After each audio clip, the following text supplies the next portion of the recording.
Hello दोस्तों, वापस से एक और न्यू वीडियो में सभी का दिल से स्वागत करता हूँ। हर एक बार की तरह आज एक बार फिर से मैं लव स्टोरी लेके आया हूँ, जिसे आप लास्ट तक सुनिएगा, ऐसी मेरी रिक्वेस्ट है। तो शुरू करते हैं आज की लव स्टोरी। दिल्ली, जितनी रफ्तार से यह शहर चलता है उतनी ही थमी थमी सी जिंदगी है यहाँ की। इन लोगों को देखकर ऐसा लगता है जैसे उन्हें इंतज़ार है किसी के आने का। इन सबके बीच मैं भी इंतज़ार कर रही थी, लेकिन किसी के आने का नहीं, बल्कि किसी के पास जाने का। अब मेरे मन में थोड़ी सी भी उलझन नहीं थी, बस इंतजार था उससे मिलने का। अगर थोड़ी बहुत उलझन बची हुई थी तो उसमें इतना दम नहीं था कि वह मुझको रोक सके। मुझे लग रहा था कि मैं चिल्ला चिल्ला कर सारी दुनिया को कह दूं कि मुझे उससे प्यार हो गया है और कल उससे इजहार करने वाली हूँ। पर बताओ तो कैसे? काश मेरी कोई छोटी बहन होती या फिर कोई दोस्त जिससे मैं अपने मन की बात कह पाती। मेरा मन किया कि मम्मी को बता दूं, लेकिन मेरी उलझन तब और बढ़ गई जब मुझे ख्याल आया कि अगर उन्हें पता चला तो वह मुझे घर से बाहर भी न निकलने देंगे। उन्होंने गांव जरूर छोड़ा था, लेकिन वहां के विचार नहीं। वैसे भी पापा मम्मी इन चीज़ों में कहाँ विश्वास रखते हैं और मेरी कहाँ सुनने वाले थे। हम गांव से आकर शहर में ज़रूर रहते हैं और पापा एक उच्च पद पर सर्विस मैन भी है, लेकिन उनके ख्यालात अभी भी गांव वाले हैं। मैं यही सोचकर डर जाती हूँ, लेकिन करूँ तो क्या करूँ? अपनी लव स्टोरी किसके साथ शेयर करूँ? लेकिन मैं उसे बुला भी तो नहीं सकती हूँ, क्योंकि उसको इतना जो पसंद करती हूँ। खैर छोड़िए, यह उलझन दिमाग में लिए मैं अपने कमरे में आ गई और अपना हेडफोन लगाकर अपने कमरे में गाने सुनने लगी और डांस करने लगी। कुछ समय हुआ ही था, तभी थोड़ी देर में दूसरे कमरे से आवाज़ आई, आज सोना नहीं है क्या बेटा? 11 बज रहे हैं, सुबह कॉलेज नहीं जाना क्या? लेकिन आज मेरे कदम कहाँ रुकने वाले थे। इतनी खुशी जो हो रही थी कि शब्दों में बयां करना मुश्किल था। मैंने नाचते हुए ही कहा, हाँ मम्मी, बस सोने ही वाली हूँ, आप सो जाइए। अगर आज मेरे कोई नाचने का मजाक उड़ाता तो भी मुझे आज कोई परवाह नहीं थी। अभी मैं नाच ही रही थी, तभी पानी की तेज बूंद मेरे चेहरे से आकर टकराई और मुझे आंखें खोलने पर मजबूर किया। पता नहीं उस टाइम मुझे क्या सूझा।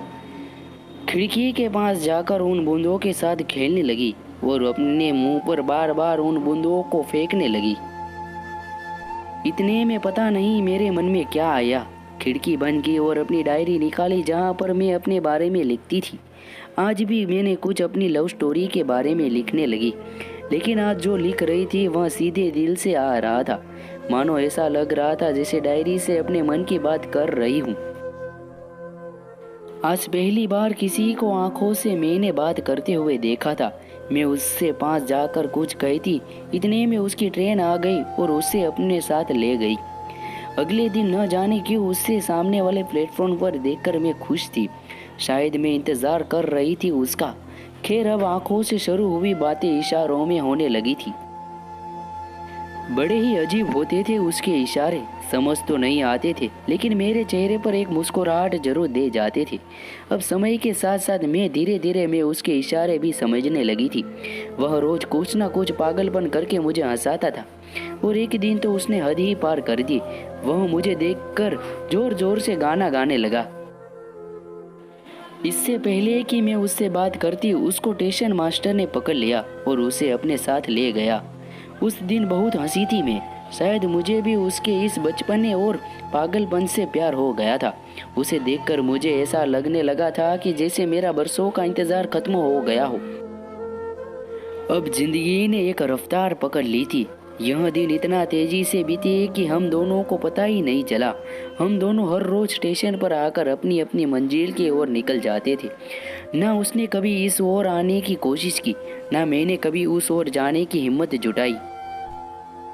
कभी कभी तो दिल करता था कि भागकर उसके पास चली जाऊं और उससे अपने दिल की बात कह दूं और उसके साथ उस सफ़र पर चली जाऊं जहां वह जाता है। लेकिन कभी मेरे दिमाग ने तो कभी मेरे पैर ने मुझे उसकी इजाज़त नहीं दी। मुझे इंतज़ार था कल का। कल का दिन मेरे लिए स्पेशल है। कल के दिन वैलेंटाइन डे जो है। अगर मैं कल उससे अपने दिल की बात ना बता पाई तो शायद कभी ना उसे बता पाऊंगी। तभी मेरा ध्यान डायरी से हटकर उन घड़ियों की टिक टिक करती सुइयों ने अपनी ओर खींचा, जो वैलेंटाइन डे शुरू होने का इशारा कर रही थी। मेरी नज़र घड़ी पर गई। रात के 12 बज रहे थे। आज वह दिन आ ही गया जिसका मुझे बेसब्री से इंतजार था। वह पूरी रात में नहीं सोई, उससे मिलने की इतनी जल्दी जो थी। सुबह जल्दी उठकर सभी काम कर तैयार हो गई। आज तो मैंने ब्रेकफास्ट भी नहीं किया था, उससे मिलना जो था। आज मैं प्लेटफॉर्म पर समय से पहले ही पहुंच गई और वहां पास में बड़ी बेंच पर इंतज़ार करने लगी उसके आने का। लेकिन काफ़ी समय इंतज़ार करने के बाद भी वह नहीं आया। मुझे बेचैनी होने लगी। आज तो ट्रेन भी निकल चुकी थी, लेकिन उसका कोई पता नहीं था। मेरे अंदर अजीब अजीब ख्याल आ रहे थे। पता नहीं क्या हुआ होगा, क्यों नहीं आया। वहाँ काफ़ी समय इंतज़ार करने के बाद मुझे अंदर से रोना आ रहा था। सच कहूँ तो मैं दुखी हो गई थी। मन तो कर रहा था कि आज अपनी जान ही दे दूँ, लेकिन मरता क्या न करता उससे जो मिलना था। अब मेरी आंखों में आंसू थे और वहाँ बेंच बैठकर इंतज़ार कर रही थी उसके आने का। बस इतनी सी थी यह कहानी। तो दोस्तों, कहानी कैसी लगी कमेंट करके ज़रूर से बताइएगा। मिलते ऐसी एक कहानी के साथ दोबारा। तब तक अपना ख्याल रखिएगा। जय हिंद, जय भारत। दोस्तों, वीडियो पसंद आई हो तो लाइक का बटन ज़रूर से दबा देना। चैनल पर नए आए हो तो सब्सक्राइब ज़रूर कर देना। नोटिफिकेशन भी ऑन कर देना।